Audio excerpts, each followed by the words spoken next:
uno come faccio, lo faccio arregliare, pigliare carte e venire a questa a me.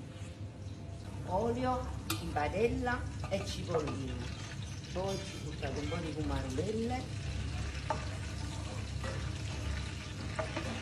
un po' di basilico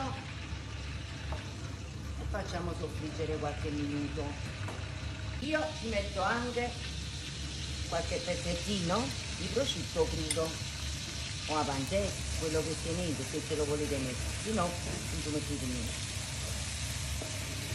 Patate, adesso buttiamo le patate, facciamo rosolare un po'.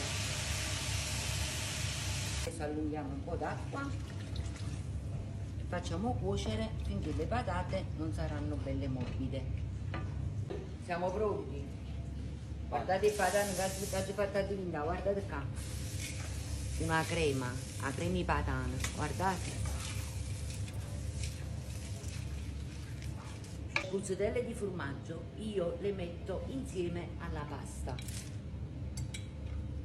Guardate.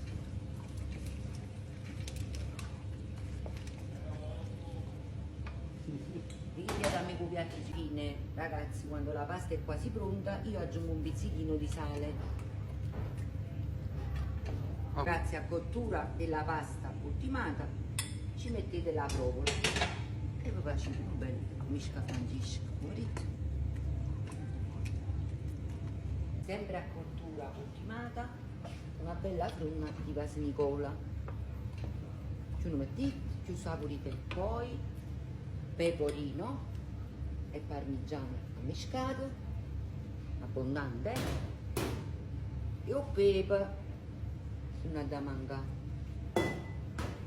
E mo' sciacquate per l'occhio, e metti l'occhio da stadia, vieni.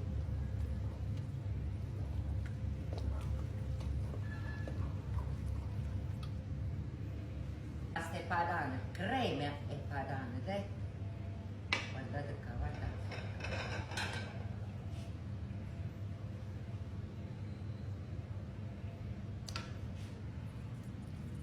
Io assaggio, come